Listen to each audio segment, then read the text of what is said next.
उत्तराखंड कांग्रेस में बगावत के आसार हैं और बगावत के इन आसारों को हवा दे रहे हैं पार्टी के ही नाराज विधायक। आलाकमान के फैसले के बाद विधायकों में आक्रोश है। नेता प्रतिपक्ष और प्रदेश अध्यक्ष का चयन जिस तरीके से हुआ है उस पर अलग अलग प्रतिक्रियाएं अब तक आती रही हैं, मगर अब कुछ विधायक खुलकर मोर्चा खोलने की तैयारी में हैं। बताया ये जा रहा है कि विधायकों की संख्या तकरीबन 10 है जो बेहद नाराज हैं और पार्टी छोड़ने तक का फैसला कर सकते हैं। नाराज विधायकों की लिस्ट में पहला नाम हरीश धामी का है, जो धारचूला से लगातार 3 बार के विधायक हैं। मनोज तिवारी जो कि प्रदेश अध्यक्ष बनने की उम्मीद कर रहे थे जातीय और क्षेत्रीय समीकरणों के आधार पर, लेकिन उनको भी झटका लगा, उन्हें पार्टी ने मौका नहीं दिया, तो मनोज तिवारी भी पार्टी छोड़ने की सोच सकते हैं, फैसला कर सकते हैं, ऐसा माना जा रहा है। इसके अलावा हरीश धामी क्योंकि नेता प्रतिपक्ष को लेकर जो उनकी दावेदारी थी, उन्होंने खुलकर कहा था कि वो 3 बार के विधायक है तो उनकी दावेदारी बनती है, उनको नेता प्रतिपक्ष नहीं बनाया, तो अब वो नाराज बताए जा रहे हैं। इसके अलावा पिथौरागढ़ सीट से कांग्रेस के विधायक मयूख मेहर भी पार्टी के फैसले से खफा बताए जा रहे हैं। राजेंद्र भंडारी जो कि बद्रीनाथ विधानसभा सीट से विधायक हैं वो भी नाराज बताए जाते हैं, और विक्रम सिंह नेगी भी नाराज बताए जाते हैं जो प्रतापनगर सीट से विधायक हैं।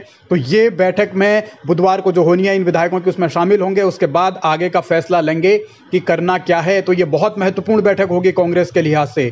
खुशहाल सिंह अधिकारी चंपावत की लोहाघाट सीट से विधायक हैं, वो भी नाराज बताए जाते हैं। मदन सिंह बिष्ट जो कि द्वाराहाट सीट से विधायक हैं वो भी नाराज बताए जा रहे हैं, वो भी कांग्रेस छोड़ सकते हैं, इस तरीके की चर्चाएं हैं। मनोज तिवारी की तस्वीर भी बहुत कुछ कह रही है। सवाल इस बात को लेकर कि आगे क्या होने वाला है। ममता राकेश भी नाराज बताई जाती हैं जो कि भगवानपुर से विधायक हैं। सबसे ज़्यादा नाराजगी इस बात को लेकर है कि यशपाल आर्य जो पहले बीजेपी में गए, वहां मंत्री रहते हुए मलाई खाई, और अब कांग्रेस में आए तो उन्हें नेता प्रतिपक्ष बना दिया गया। तो क्या विधायकों में से कोई और काबिल नहीं था जो कि दल बदलू नेता को नेता प्रतिपक्ष बनाया गया? इस तरीके की शिकायतें इन कांग्रेस के विधायकों की हैं जो बताए जाते हैं कि खफा हैं और बहुत हद तक एक बड़ा फैसला ले सकते हैं जो कांग्रेस के लिए करारा झटका हो सकता है। महज 19 ही विधायक हैं कांग्रेस के पास। करण मेहरा को प्रदेश अध्यक्ष बनाया गया है, उनको लेकर हालांकि कोई बहुत ज़्यादा खुलकर प्रतिक्रिया किसी ने नहीं दी है, लेकिन सियासी तौर पर इसे भी एक गलत संकेत के तौर पर माना जा रहा है क्योंकि वो हारे हुए हैं, चुनाव हारे हैं, फिर भी उनको इनाम दिया गया। इस बात को लेकर नाराजगी कांग्रेसियों के भीतर है और इस नाराजगी को अब कैसे पार्टी आलाकमान दूर कर पाएगा या नहीं कर पाएगा,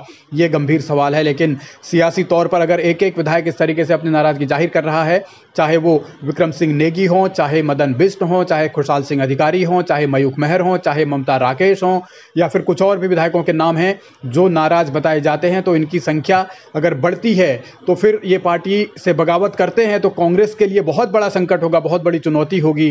क्योंकि आने वाले वक्त में जिस तरीके से कांग्रेस ने भविष्य की राह को देखते हुए नेतृत्व परिवर्तन का दावा किया है, तो उस दावे को ये विधायक खारिज कर रहे हैं और अब कांग्रेस आलाकमान पर दबाव बढ़ रहा है। तो क्या ये विधायक पार्टी छोड़ेंगे? 10 विधायक अगर पार्टी छोड़ते हैं तो कांग्रेस को बड़ा नुकसान होगा, झटका लगेगा। तो सियासी तौर पर उत्तराखंड में कांग्रेस एक और संकट से गुजर रही है।